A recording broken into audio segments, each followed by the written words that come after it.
নমস্কার বন্ধুরা, শ্রাবণী রান্নাঘরে আপনাদের সবাইকে স্বাগত জানিয়ে আমি আবারও একটা রান্নার ভিডিও নিয়ে আপনাদের সামনে চলে এসেছি।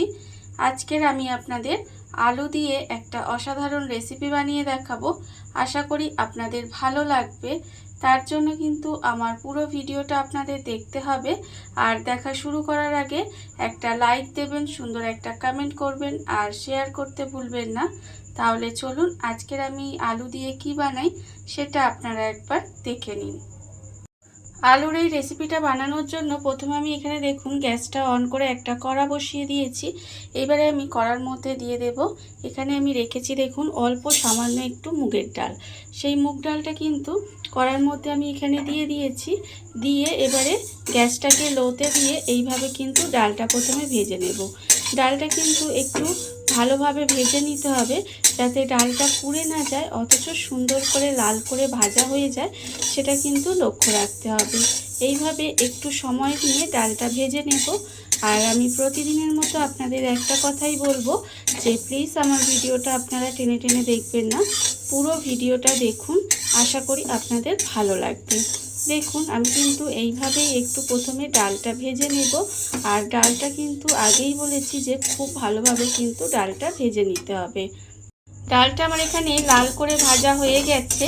এর থেকে বেশি কিন্তু ডালটা আমি আর ভাজবো না, তাহলে পুড়ে যাবে।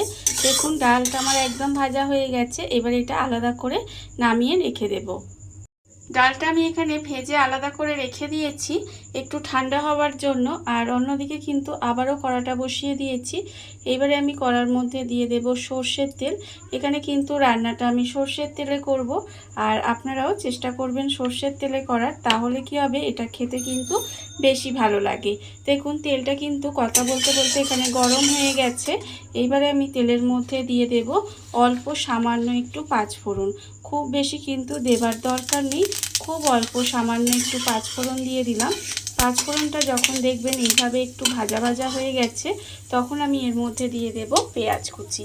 এখানে কিন্তু একটা মাঝারি সাইজের পেঁয়াজ এইভাবে একটু ছোটো ছোটো করে কুচি করে রেখেছি, সেই পেঁয়াজটা দিয়ে দিলাম।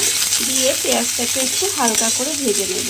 খুব বেশি লাল লাল করে ভাজার দরকার নেই, একটু সময় হালকা করে পেঁয়াজটা ভেজে নিলেই হবে। পেঁয়াজটা আমি তেলের মধ্যে দিয়ে হালকা করে ভেজে নিয়েছি। দেখতেই পাচ্ছেন যে খুব বেশি কিন্তু লাল করে ভাজিনি, এইভাবে হালকা করে একটু ভেজে নিয়েছি। এবারে এর মধ্যে দিয়ে দেব কাঁচা লঙ্কা কুচি। এখানে কিন্তু আমি দুটো কাঁচা লঙ্কা ব্যবহার করেছি কুচি কুচি করে, সেটা আমি এর মধ্যে দিয়ে দিলাম। আর আপনারা কতটা ঝাল খাবেন সেটা বুঝে কিন্তু লঙ্কাটা ব্যবহার করবেন। লঙ্কাটা দিয়ে আবারও কিন্তু একটু সময় এইভাবে রান্না করে নিয়েছি। এবারে আমি এর মধ্যে দিয়ে দেবো দেখুন আলু।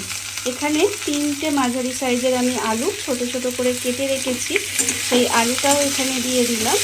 দিয়ে আবারও কিন্তু খুব ভালোভাবে মিশিয়ে দেব। খুব যে আমি লাল লাল করে আলুটাও ভাজবো তা কিন্তু নয়।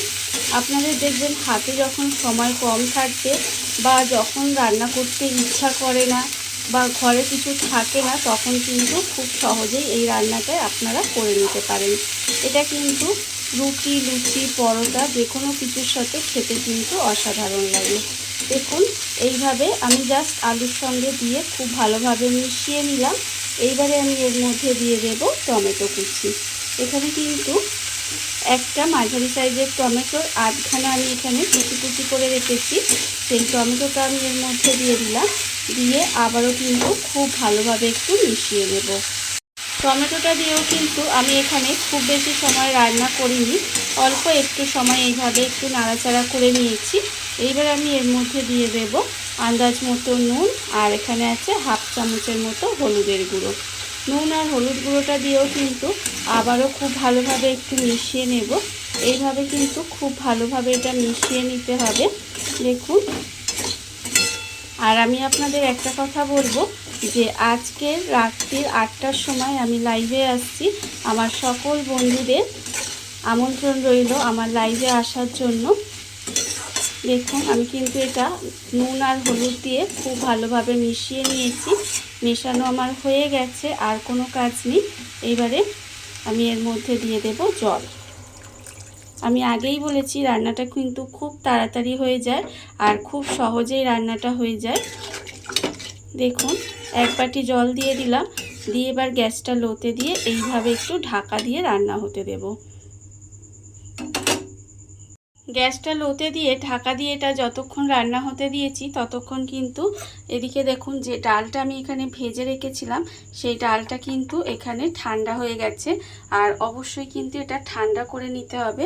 এইবারে আমি এটা মিক্সির মধ্যে দিয়ে দেব, দিয়ে ডালটাকে কিন্তু গুঁড়ো করে নিতে হবে। ডালটা আমি একেবারে যে মিহি পাউডার বানাবো না, কিন্তু একটু দানা দানা করে ডালটাকে গুঁড়ো করে নেব। মুগ ডালটা কিন্তু আমার এখানে গুঁড়ো করা হয়ে গেছে, ভাজা মুগের ডালটা। দেখুন আপনারা দেখে বুঝতেই পারছেন যে এটা কিন্তু একেবারে মিহি পাউডার করিনি, একটু দানা দানা করে গুঁড়ো করে নিয়েছি।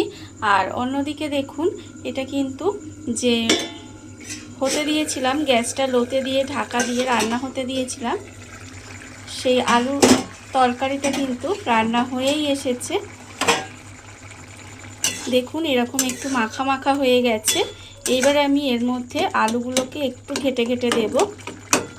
একটু খুন্তি দিয়ে এইভাবে ঘেটে ঘেটে দিলে কি হবে, এটা কিন্তু খেতে বেশ ভালো লাগে। দেখুন আমি কিন্তু খুব বেশি না, জাস্ট একটুখানি এইভাবে একটু ঘেটে ঘেটে দেব। এটা হয়ে গেছে। এবার আমি এর ওপর থেকে দিয়ে দেব যে ভাজা ডালটা, এর ওপর থেকে এইভাবে দিয়ে দেব। এই ভাজা ডালটা দিলে কিন্তু এই সাধারণ রান্নাটাও অসাধারণ খেতে হয়। এইভাবে কিন্তু আলুর তরকারিটা রান্না করে দেখবেন। এটা কিন্তু আমরা খুব সাধারণভাবে প্রতিদিনই রান্না করে থাকি, কিন্তু এইভাবে একটু অন্যরকমভাবে যদি আপনারা রান্না করেন, এই সাধারণ রান্নাটাও কিন্তু অসাধারণ স্বাদ হয়ে যায়।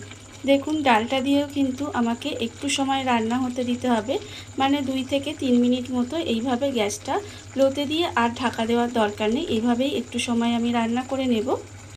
2 মিনিট মতো আমি এইভাবে একটু রান্না করে নিয়েছি। রান্না কিন্তু আমার একেবারে হয়ে গেছে। আর এটা কিন্তু এরকম একটু মাখো মাখোই খেতে ভালো লাগে, খুব বেশি ঝোল ঝোল হলে কিন্তু খেতে ভালো লাগবে না, এরকমই একটু খেতে ভালো লাগে। দেখুন রান্না আমার একেবারে রেডি হয়ে গেছে। এবারে আমি ওপর থেকে 2টো চেরা কাঁচা লঙ্কা দিয়ে দিলাম, আর দেব আমি এখানে ওপর থেকে খুব অল্প সামান্য একটু সর্ষের তেল। খুব বেশি দেওয়ার দরকার নেই, খুব অল্প একটু কাঁচা সর্ষের তেল দিয়ে দিলাম। এতে কি হয়, এটা কিন্তু খেতে আরও বেশি ভালো লাগে। দেখুন রান্না আমার একেবারে রেডি হয়ে গেছে। আর আমি আগেই বলেছি যে এটা কিন্তু রুটি, লুচি, পরোটা যে কোনো কিছুর সাথে কিন্তু খেতে অপূর্ব লাগে। আমার একেবারে রেডি। এইবারে আমি আপনাদের পরিবেশন করে দেখাবো ঠিক কেমন হলো। দেখুন বন্ধুরা, বাড়িতে থাকা কত অল্প উপকরণে কত অল্প সময় কত সুন্দর একটা আলুর রেসিপি তৈরি হয়ে গেছে, আপনারা দেখতেই পেলেন। আর এটা কিন্তু খেতে অসম্ভব সুন্দর লাগে। এইভাবে আপনারাও কিন্তু একদিন হলেও বাড়িতে বানিয়ে দেখতে পারেন। আর এই ভিডিওটা যদি আপনাদের ভালো লেগে থাকে, আপনারা যদি ফেসবুক থেকে দেখে থাকেন পেজটি ফলো করে দেওয়ার অনুরোধ রইল। আর যদি ইউটিউব থেকে দেখে থাকেন চ্যানেলটি সাবস্ক্রাইব করে নেওয়ার অনুরোধ রইল। তাহলে চলুন ভিডিওটা আমি এখানেই শেষ করছি। আপনারা সবাই ভালো থাকবেন, সুস্থ থাকবেন। আবারও হাজির হব নতুন কোনো রান্না নিয়ে।